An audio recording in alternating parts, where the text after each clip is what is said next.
La reflexión del día de hoy es, siempre hay que dar un paso más. Hay una historia que pasó con un equipo donde un avión tiene un error de mediciones o de cálculos y finalmente se acaba estrellando con los Andes y fue una historia muy polémica, muy llamativa, por distintos factores que tenía. Uno, porque habían llegado en su desesperación por no ser rescatados durante una inmensidad de días los pasajeros sobrevivientes de este avión, que fueron bastantes, por cierto, para el tipo de accidente, pues finalmente terminaron comiéndose a los cadáveres de los que habían perecido en el accidente, porque pues eran carne y era la única proteína que podían encontrar, digamos, estando en la altura, en esta cordillera de los Andes, precisamente, ¿no? Entonces, pues es lo único que tenían a la mano. Y eso yo creo que fue lo que se hizo más llamativo de este caso, pero esto no es lo interesante en esta reflexión del día de hoy.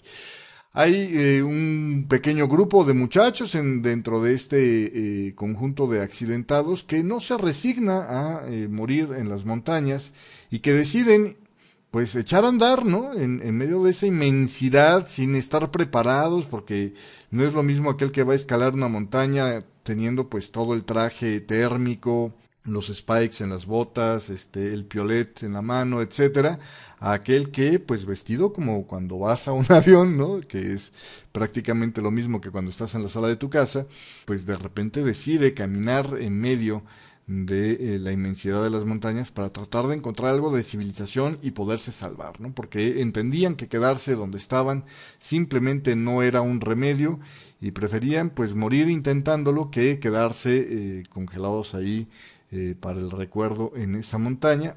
Y entonces empiezan a caminar. Y empiezan a caminar y empiezan a caminar y como suele suceder con este tipo de cosas, pues en la película pasa muy rápido, ¿no? Los minutos entre que empiezan a caminar y llegan a la civilización, pero en realidad en lo que era la práctica de hacer esto en tiempo real, digamos, pues era muchísimo más difícil, ¿no? Porque son días y días agotadores y noches donde no se descansa de estar caminando para tratar de salvar la vida y también tratar de salvar a los demás, ¿no? Porque obviamente la idea es que iban a ir por alguien que los rescatara. Finalmente, cuando logran encontrar a un burrero que estaba por ahí en esa montaña, pues le piden auxilio y este los lleva a un campo de rescate y finalmente desde ahí lanzan la ayuda para ir a rescatar, ya sabiendo de dónde habían partido, era a rescatar precisamente a estos muchachos. Me señalan por acá en el chat que era un grupo de rugby y son uruguayos, perdón, yo pensé que eran argentinos, bueno, pues error, son uruguayos los que se cayeron en los Andes, era la selección de rugby de Uruguay. Bueno, pues resulta ser que estos muchachos, Nando, si no mal recuerdo, fue el que primero llegó ahí a encontrar y el que avanzó más lejos y logró encontrar el rescate. Alguna vez, bueno, después de esto él se dedicó y varios de ellos se dedicaron a dar charlas de motivación. Entonces, bueno, ¿y qué tiene que ver un exjugador de rugby? ¿Qué tiene que ver con dar charlas de motivación? Pues resulta ser que es que lo que hizo pues no fue cualquier cosa, ¿no? Lo que hizo fue sobreponerse a la adversidad y finalmente terminar conquistando su destino, por así decirlo. Y salva la vida y por lo tanto se convierte en historia. El secreto de toda su vivencia, y es a lo que voy con esta reflexión, decía él que cuando estaba caminando y estaba agotado y ya no podía más, lo que hizo para sobreponerse a toda esa adversidad, ¿no? Estar mal comidos, estar mal equipados, estar haciendo, caminando en algo que no sabes bien a dónde vas a llegar, porque no tenían mapa ni idea de dónde estaban, ¿no? Pues a veces era pasar una montaña para seguir viendo otra montaña más adelante que pasar. ¿Cómo es que él se mantiene hasta que logra encontrar quien los rescate? Él decía que simplemente en su mente estaba una idea muy clara. Si cualquier otra idea no podría estar clara, esa idea era la que estaba muy clara y era siempre hay que dar un paso más allá, ¿no? Y entonces se concentraba, si te fijas aquí, su método de sobrevivencia se dividió en algunos factores. El primero, cuando tienes una tarea muy grande, pártela en pequeños pedazos, ¿no? Es decir, no pienses en tengo que estar en tal lugar. Concéntrate en lo que sí puedes hacer ahorita y le veas un efecto claro. Tengo que dar un paso más, ¿no? Esa es la primera parte importante de esta idea, ¿no?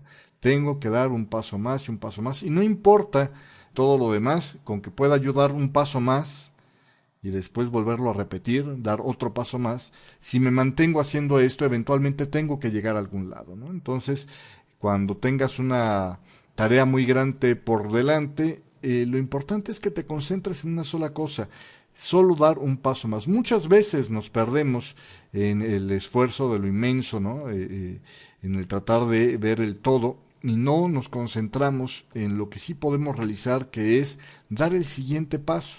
Tú quieres lograr una tarea que es muy difícil y entonces cuando comparas tu momento actual con aquello que quieres lograr, te parece simplemente inalcanzable y esto pues evita que puedas estar avanzando. Si tú te concentras en esta tarea que es más fácil, que es más alcanzable a tu nivel actual, que es simplemente dar el siguiente paso, ¿no? Poníamos el otro día de ejemplo hablar japonés, pues hablar japonés es algo totalmente monstruoso para aquel que nunca lo ha hablado, ¿no? Es algo enorme, es un hecho dificilísimo de lograr porque no hay nada que se le parezca a nuestro idioma, ni siquiera, todavía el inglés con el español se parecen un poco más que el español con el japonés o cualquier idioma con el japonés prácticamente, ¿no? Pero bueno, puedes concentrarte en dar el primer paso, ¿no? Suscribirte en una academia de japonés, luego puedes concentrarte en dar el siguiente paso, no sé, lo primero que te enseñen supongo que es leer algunos ideogramas. Bueno, concéntrate en eso y así poco a poco, dando paso en paso, vas a llegar a esa tarea, no te pierdas en el grande. Y la otra cosa, lo que muchas veces limita a nuestra capacidad de lograr cosas, es perdernos en la inmensidad de ese túnel que no vemos para cuándo va a acabar, ¿no?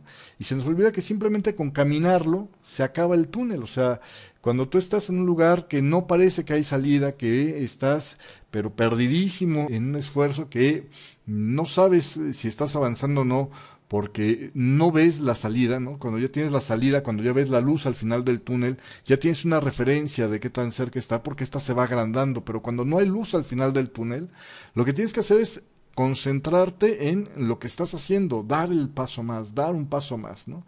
Lo mismo que este muchacho perdido en la inmensidad de la montaña estaba solo concentrado en dar un paso más, ¿no? Y no preocuparse por lo que va a pasar después de eso, simplemente dar un paso más. Lo mismo cuando estás perdido en un esfuerzo demasiado grande, da el siguiente paso. No te pierdas de lo que sí puedes estar haciendo y de lo que sí puedes concretar como algo que ya avanzaste.